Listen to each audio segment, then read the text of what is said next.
Welcome to the Raise podcast. I'm Carol Barwick. We're here to raise your confidence and inspire your creativity. Each episode, we will have a different guest who will be discussing our Raise word. The Raise word is a word that will encourage you or empower you and at times inspire you to explore the word a little more for yourself. Well, hello everybody and welcome to the Raise podcast. My name is Carol Barwick and today we're going to be talking to an amazing lady. Now, let me just tell you some of the things that she has done and then I will tell you the word that we're going to look at and you can see how this correlates. So she's run her own business. She set up her first business with support from the Prince's Trust. She set up Relax Kids. She's authored 20 books and created an award-winning system for teaching relaxation classes to children. But Marneta Viegas is going to talk to us today about the word relax. Good morning, Marneta. Good morning, Carol. Lovely to be here. Thank you. You are welcome. Marneta, that sounds anything but relaxing. I have to say, you are a busy lady doing amazing things, important things. But before we dive into all of that, what does the word relax mean to you? Relax means sitting, being quiet in a beautiful place or not. The beautiful place is an addition. It makes it easier to relax, but just relaxing the mind, letting everything go and just being here now in the present. So yeah, sometimes by a lake or in the garden can be lovely and help that relax, but you can also be in a beautiful setting, but be in the most unrelaxed state. So it all comes from that inner relax. Yeah. Marneta, can I tell you, just listening to your voice is relaxing. I was just listening to you. I was going to that beautiful place and I was thinking, I'm not sure I want to talk again. I think I just want to be still. Yeah. How beautiful. Yeah.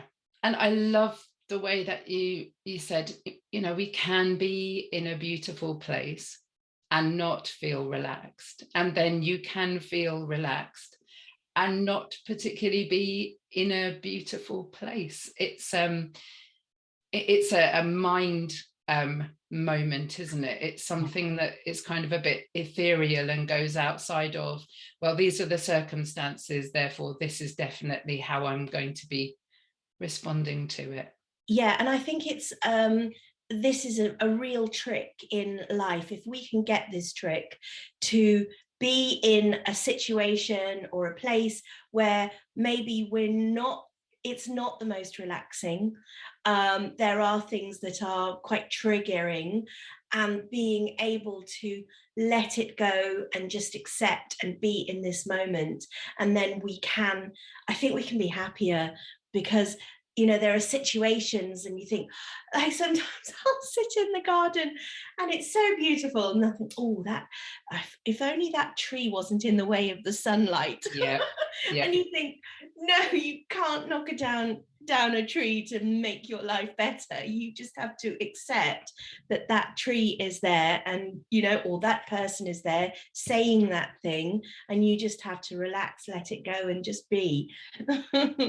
I love that. Actually, I thought you were going to come from a different place. I thought you were going to say that you're trying to relax, but then you see things that need doing, so you keep bouncing up and down doing them. But actually what you said is much more profound, that actually it's about sitting on your hands and saying, well, no, I'm going to accept that is how it is.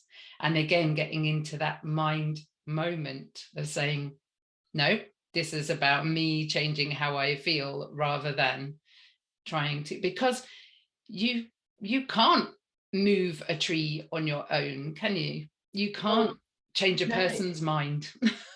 No, you can't. It's almost like you can't move the laws of nature. You can't, life is as it is. We can't, sometimes I know I've caught myself going to a restaurant and not getting the table I wanted, or a cafe, and but I wanted the one by the table. I wanted it all to be perfectly perfect. So does that mean I can't be in a relaxed state and enjoy that cup of tea because I'm not in the perfect setting and those people over there are by the fire or got the best view? We're always trying to get to create life and control, I guess. It's about letting go of the control. So would you say that gratitude plays a part in relaxation? 100%. That's what I was going to go on to say, because it's like, okay, so I can sit in the garden and the sunset's going down, but I can't see the sunset because there's a big tree in the way. And so I could go, okay, but I have a garden there. Look at that beautiful tree.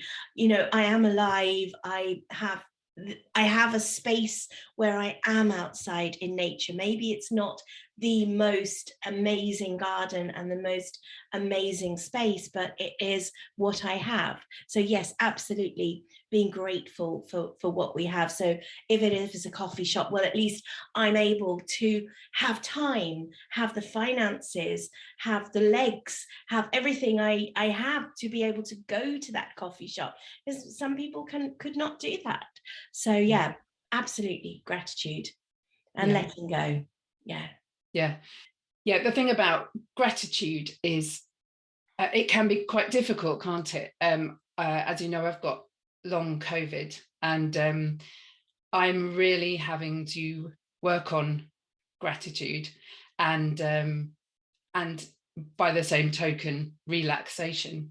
What I'm finding is that my fight or flight response has gone nuts. So everything is a potential obstacle or problem, which it never used to be before. And so I am having to work daily, hourly, at relaxing and kind of just trying to calm myself down. I'm really aware that everything is a potential problem, which it doesn't need to be. And that gratitude kind of helps, because you're looking at things saying, well, no, just be grateful for these circumstances, and maybe I'm going to learn things and things like that. Marneta, tell us a little bit about your journey, firstly to Relax Kids, and then a little bit through Relax Kids. So I wasn't involved in children's education, but I started practicing meditation as a child when I was 12. Okay. And then as a teenager, I was a performer, and I went on to study a degree in performing arts, and came out wanting to be a children's entertainer, TV presenter. Okay. Went for lots of interviews, and then I just wasn't the right look. I wasn't blonde enough, thin enough, white enough at the time. It would be great now. This is time. But at that time in the 90s, that was the thing. And because I didn't look like Fern Britton and all those presenters, I just thought, I don't want to have a life of constant rejection. So I'm just going to temporarily set up a children's entertainment business. So I became a clown for 10 years. And over the years, I noticed a change in children's behavior, in that they couldn't sit still and listen to my show. And I was sure my show was not getting worse. And I thought, need to do something. So I started bringing in visualization, meditation, relaxation into the parties. And the mothers initially were just like, oh, wow, this is interesting. And they're listening, they're relaxed. And parents really valued the fact that my style was, I didn't whip children into a frenzy, and mixed with the sugar and the shouting, and they go home fractious and tired and just upset, really, because the nervous system was on a high. They would leave, they would be eating out of my hand, whether from the theatricals or the relaxation, and just like lovely and quiet, and the parents loved it. And then I thought, oh, I think there's something in this. I'm going to start teaching relaxation to children. Yeah. So I got some children to my flat, friends of children, charged them £1 or £2, I think it was £1, started developing breathing exercise, because I was a singer, so breathing exercises from the diaphragmatic breathing, all things I picked up, dance and drama, and then I also wrote lots of meditations. Now I wanted to find a way to help children feel that relaxing, meditating is an okay thing to do, because it was very strange 22 years ago. It wasn't a thing. It is now. Yes. So I came up with the idea of turning all the fairy stories into relaxations. And it worked with all the fairy stories. They flew on Aladdin's magic carpet, swimming in the ocean like the Little Mermaid, etc. The only one that didn't work was Little Red Riding Hood, because the wolf was always round the corner. So that's definitely not relaxing. No, it's not. So we're going for a nice walk through the wood. At any minute, you might get eaten, but try and relax. Absolutely. So definitely not that one. And then I had these meditations written, and a friend said, oh, let's just type them up, and typed them up, sent them off to a publisher, and then they got published. So that started a whole string of books. And then alongside the books and audios, my mother actually gave me £45,000. Wow. She was leaving the country I have an English mother and an Indian father. She was leaving the country to go and live in India. So I had my inheritance early. She sold her house, and I used that money she wanted me to it was for a deposit for a flat in London. And I said, no, I'm not going to do that. I'm going to make CDs for children. And that was the beginning. So it was a big risk. I don't know what I thought I was doing, but I had no idea I was really setting up a company. It just sort of like, I followed the flow. I relaxed into it. Yeah. Oh, goodness, there's so much to unpack. First of all, the fact that you were a clown for 10 years absolutely sings to me, because when I was 9, my mum was in a psychiatric unit, and one of the things that I chose to do was clowning classes. So as a kid, I did clowning classes, and I loved it, because it's freeing, isn't it? You can just have fun and be free. Don't get me wrong. I think there are a lot of very serious issues that go along with being a clown. I mean, I've not actually personally seen the film Joker, but I know that there's a lot of trauma in kind of his backstory, and the idea of clowning is just that freedom of, it's being, isn't it? It's really being. Oh, I fell over. Great. What can we do to bring that about? So firstly, that Patch Adams, have you seen the film Patch Adams? I thought you would have done. Yeah. So that was resonating with me. And again, that idea of, for those people listening that don't know, Patch Adams was a clown, but he was a very humorous person, and he went into hospitals to just bring joy to the people in hospital and kind of bring about this freedom. And it was Robin Williams, wasn't it, that did Patch Adams. Who interestingly, Robin Williams, talking about the darker side of clowning, he is the archetype. He's probably the clown archetype, in that his exterior persona was very joyful and made people laugh, but inside there was that inner struggle, which is, I think, what you were alluding to. And I think, is it Joseph Trimaldi? He was the first clown, and I think I have got his book somewhere, and that is the thing. Think about Charlie Chaplin too. All these clowns, they have there's a dark, sad story behind it. But that ability to still bring laughter and life and joy to others, no matter how much pain, it's beautiful, really. Oh, and you exude it. So sadly, this is an audio podcast, so people won't see you and I actually talking this time. And it's one of those times where I wish we were, because you exude joy. So then I just want to backtrack and go back to the idea of a relaxing children's party.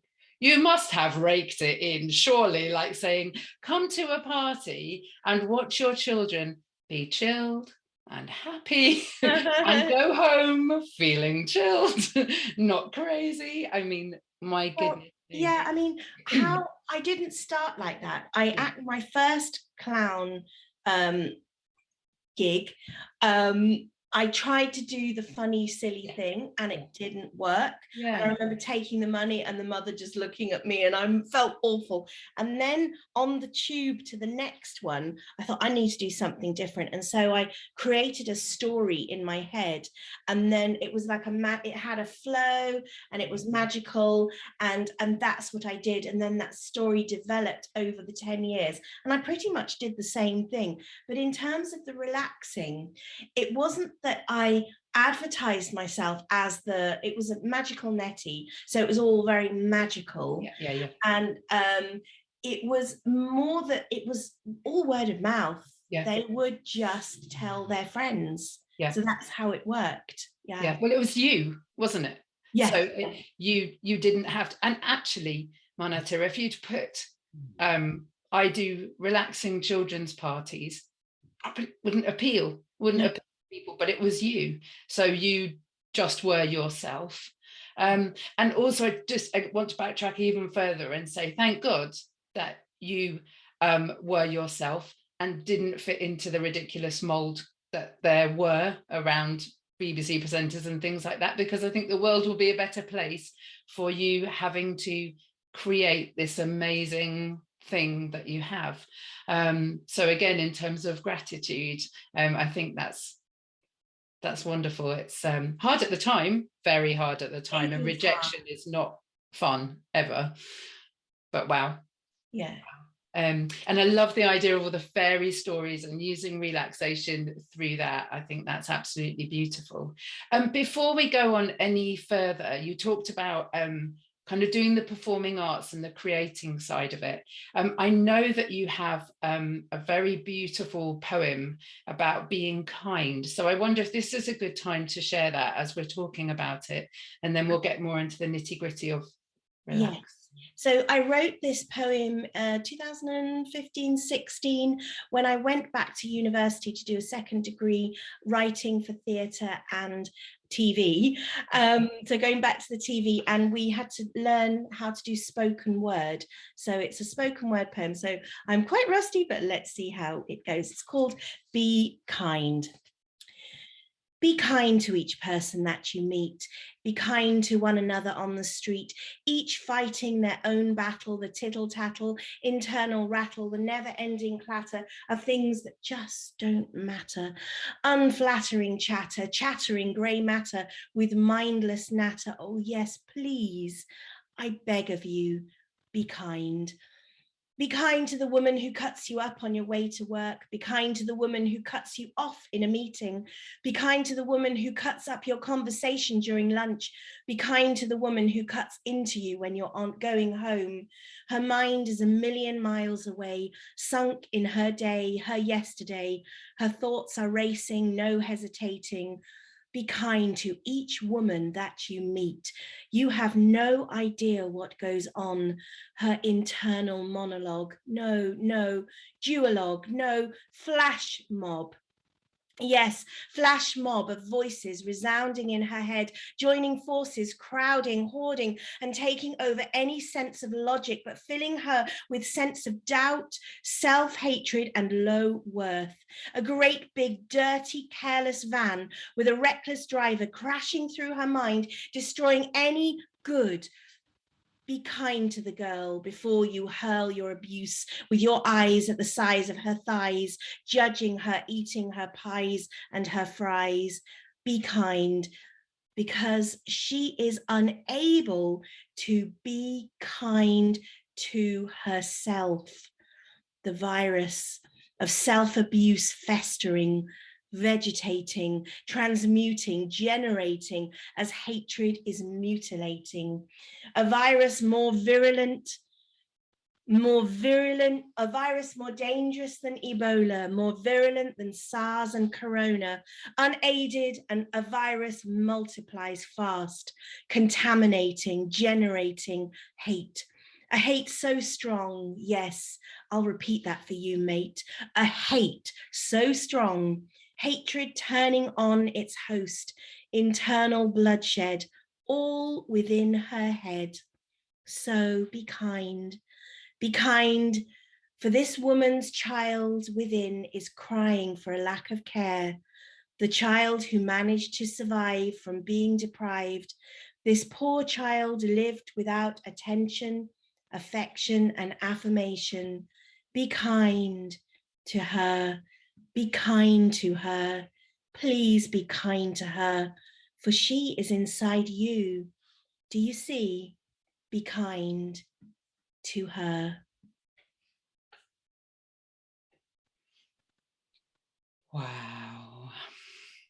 Again, the listeners won't know that I needed to listen to that with my eyes closed. Those pictures, Marneta, my goodness, what a painting. And so important, so important. I think people think that being kind is a wishy-washy, throwaway, kind of the last thing that you do if you want to kind of make a bit of an impact. It's not, is it? It's a life-changing. Absolutely. I heard a podcast and someone said they'd heard it from someone else, from Tara Brach, saying, just step off your path each day to be kind to someone else. So, we can just be on our path and going each way, be kind to someone else.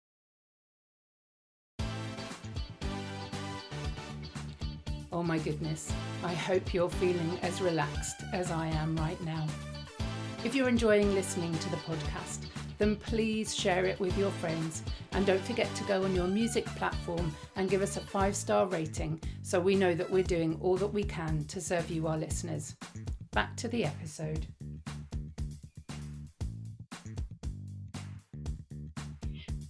Marneta, we're just talking about kindness.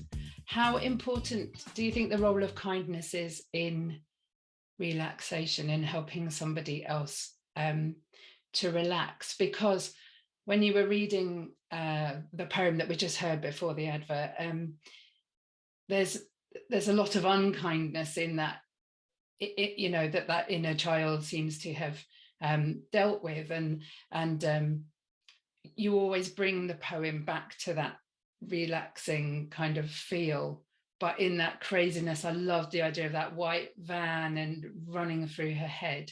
How important do you think kindness is in helping people relax? Absolutely. Well, there is a whole new wave of mindfulness, which is compassionate mindfulness. Yes. So I haven't studied it myself, but I know compassion and mindfulness and relaxation, it's all so heavily linked.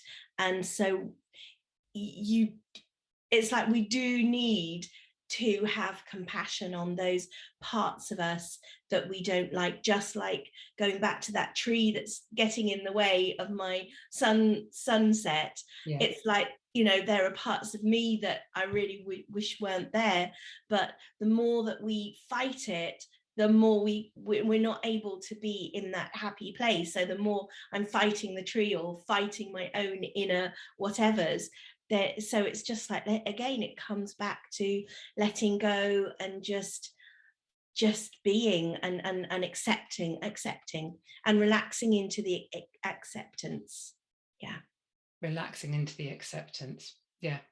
And the thing is that relaxing isn't easy. I don't think, we'll probably have different views on that because you've been doing it for so long, but I know that I was actually just talking to a mum on the way back from school today, and she was saying she'd been for a spa evening, and it was so stressful before she got there. So stressful trying to plan how she was going to have this lovely, relaxing spa evening. And I think for so many of us, that is the deal, isn't it? That when you're trying to make time for yourself and put in a bit of self-care, it can be incredibly stressful trying to work it all out. What's the key? What do you reckon? The key to, yeah, it's sort of like, I think we've got this idea of life, of how we want life to be. We want it to be like a spa. Excuse me, that's Ronnie having a little growl. Can I just say, this is, again, for those people they can't see, Ronnie Barker. How great is that name? If I had a dog, I would call him Ronnie Barker. So that's Ronnie Barker. Oh, there you go.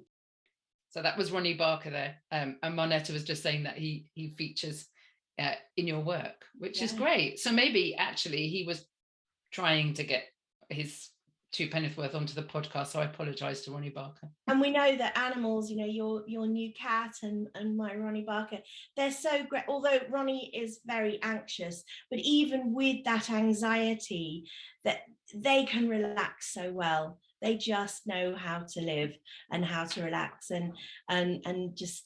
So going back to you asking what the secret is, I think it is just like not trying. It's not pushing, isn't it? And just sort of accepting again. It has to come back to the accepting. And okay, life is stressful. The children are like this, but the more I push against it, the less relaxed I'm going to be. So I've just got to almost laugh and just sort of let go and accept and be. Yeah, going back to pets, that's what I find with Felix, is that he is just so restful, and it's so much easier. It's like permission to let myself rest because Felix does it and he doesn't care. He's not asked me, he's not said, you know, oh goodness me, have I got a list of things to do before I can relax? He just goes upstairs, lies on the bed, and I find that really helpful. But I also wonder, sorry to interject, I wonder if we've got life wrong.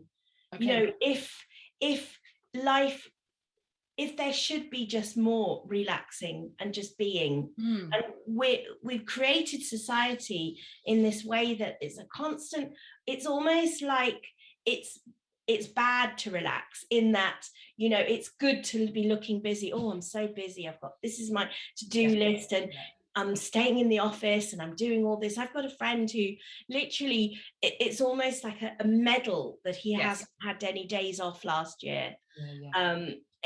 We carry that busyness as a medal, and could we not, and we feel guilty for relaxing. You feel, oh, I should be at the office, oh, I shouldn't really be having this time off. But the thing is, when we are relaxed, we can work so much better. And I have always said for many, many years, the day I truly learn to relax is the day relaxed kids, funnily enough, will be successful, because it's about just letting go and letting it be. I have another friend who's so lovely. She says, whatever happens, it's fine. If I get the work, that's great. She's self-employed. If I don't get that funding, that's absolutely fine. And she is in such a relaxed state. It's incredible to watch. And she's so happy. Yeah. About kind of, I don't know, 10 years ago, I was doing some youth work, and the word whatever was such a big deal. All the young people were like, you know, could you just take your coat off? Whatever. However, whatever is a beautiful state of mind. And that's what I believe you're saying with your friend, this kind of place of whatever. I wrote a song about it about 20 years ago, but kind of coming to a place of whatever, for whatever he says goes, and not looking for alternatives, but accepting that he knows. That was my kind of coming from my Christian faith, but I think whatever is a beautiful place. Or it's a little bit like the modern version of almost like this too shall pass. Yeah. This too shall, the great moments and the not so great moments, it will all pass, and we just have to stay in that state of whatever. Yeah. Safe to say that over the last 2 years, it's been incredibly difficult to relax, not knowing what's going on, the uncertainty, and watching people becoming ill, and then personally becoming ill myself.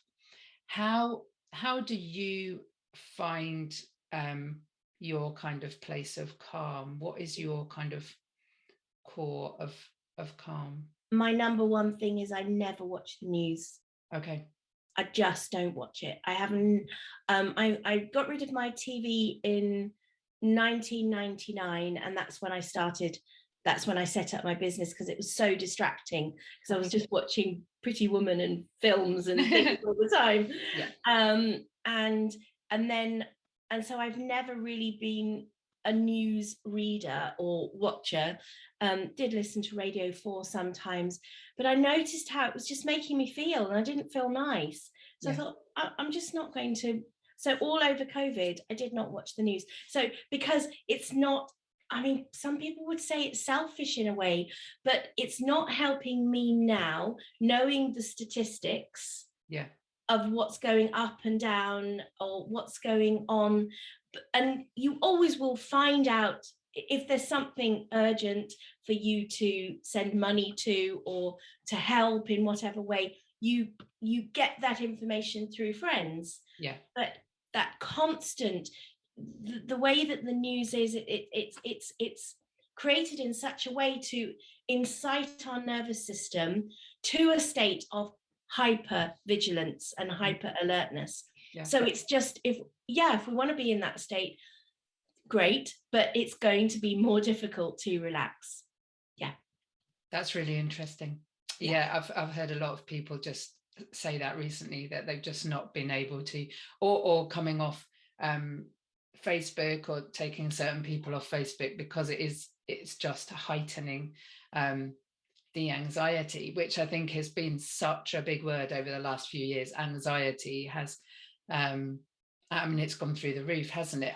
In terms of mental health, do you feel like we're in a position of more awareness because of what's happened over the last few years? Oh, absolutely. Yeah, we've definitely, there are more mental health issues, but also there's more of an awareness. It's normal now to be able to say, I have a mental health issue, whereas before you were strange or weird, or not quite an outcast, but maybe in some respects. So yes, most definitely, but I don't like the fact that it is becoming excuse me, more and more of an issue. Yeah, absolutely. And also the fact that this is where my work comes in, the fact that it's affecting children so much. When I set up Relax Kids, it was so funny, because parents and teachers literally would say to me, children don't need to relax. And I remember it was in the Daily Mail once, we had an article, and they were saying, do 3-year-olds really need to relax? This is ridiculous, sort of thing. It's so important, and now it's become a thing, and mindfulness is a thing, because our culture, our society is so stressful, and children have become really stressed and anxious. And also having the news on, when children, 3 and 4 and 5-year-olds listening to the news, what's that doing to their nervous system when they really can't do anything about it? And it's the understanding as well, isn't it? For very little ones, they don't understand. They know that there's something going on. The thing is, why is it important for preschoolers and little ones to relax? Because it impacts the parents. If you look at a parent who's in a situation where the children are struggling with activity disorder, or just find it really difficult to sit down, it impacts the parents. So if you can get the children in a state of relaxation, it's going to have a ripple effect on the whole family, and that's so important. We really have had parents come, and I remember a couple, one father said, "You literally have changed my child. That child has turned around from, it has just become alive again in what you've done," because it was amazing. And just parents have been able to have evenings together because they haven't had to take it in turns to get the children to bed. Yeah. So yeah, life-changing for the whole family. Yeah, definitely. That is wonderful. Marneta, we're nearly at the end of our interview. I want to just make sure that you've told us the most recent thing that you're doing. What are you doing right at the moment that we can tap into and find out about? I have just released 4 new books. One is the Monster Handbook, which is 14 different monster emotions with lots of tips and lots of ideas. And then Press Here is a lovely one, where there are 35 buttons in the body, like a courage button, a peace button, and they can press their different buttons for instant calm, instant peace. And then the Dream Machine is a lovely one, where there are 100,000 combinations of meditations. So it's like the adventure books that we had when we were little. You go to page 22 for the Crystal Cave. I have done a meditation like that. They go through they choose the color portal they want to go through, and then they choose the way they want to fly or whatever. So yeah, I'm getting that now. That sounds amazing. Yeah, it's a really lovely book. So those are the books that I do. And then my little passion project along the side that's new is my Ignite Your Spark Club, igniteyoursparkclub.com, which is my online women's creativity. We meet online weekly to be creative and relax together. And then I also do meditation every day, 6:30 in the morning, for free on Relax Kids Facebook page. And that's just free for the world, just to help people relax. Different meditation each day for 15-20 minutes. That's amazing. That's really, so everybody, all those details will be in our show notes, so people will be able to click and buy and relax. I'm getting to the part where I'm going to do a poem in a minute, and then I wondered, after I'd done the poem, if you would just take us through a really short meditation. It seems crazy to have a wonderful, relaxing person on with a beautiful voice and then not use it. So instead, listeners, normally we have a challenge. So the challenge will be to just listen to this meditation and maybe make it a practice of your own. But I'm going to do a poem first of all, and then we'll just finish off. Oh, I feel so calm. Okay. Relax. Backtrack. Try not to think about me, just be. That tree in the way of your sunset is a need not yet met. How can you change your mind? Be kind to yourself, to those around you, to those who have looked and have found you. Relax. And just close your eyes and take a moment to be still. And taking a deep breath, breathing in through the nose and out as slowly and as gently and as kindly as you can. Breathing in and breathing out.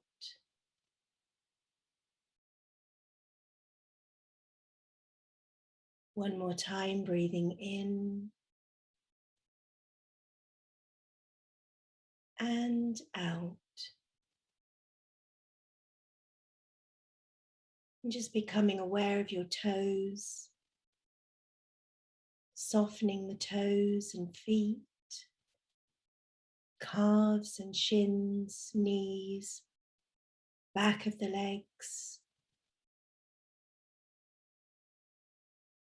softening your stomach. Feel your back elongating, letting go of all the tension in your neck and chest, arms and hands dropping, and head. Relax the tongue, mouth, cheeks, jaw, eyes, eyebrows, forehead and brain. Just relax. Being here in this moment now, feeling your feet on the floor,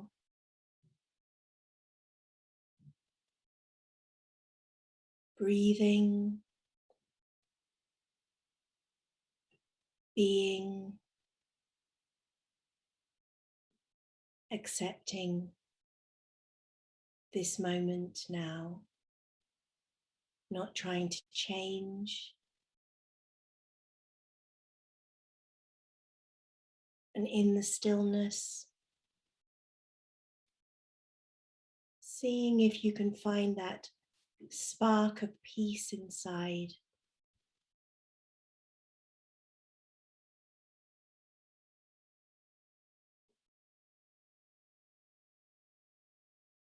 And just say to yourself, I am peaceful. I am peaceful. I am peaceful.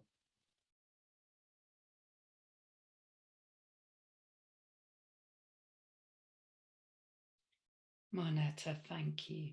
Thank you so much. What a beautiful episode and a beautiful person. I could speak to you for a long, long time. Thank you. I would imagine that our listeners are curled up somewhere asleep, but if they're still awake and you're listening and you've not been put to sleep by that beautiful voice, please pop onto our show notes and find out all the things that Marneta does. Marneta, thank you so much. Thank you, Carol. Thank you. Thank you for listening to the Raise podcast. We hope you feel raised and inspired by this episode. Whilst we're not offering face-to-face classes currently, we are doing online singing lessons where you can have your voice raised as well as your confidence. If you would like to find out more, please visit our website at www.raiseforall.com or find us on social media on either our Facebook or Instagram page. Take care.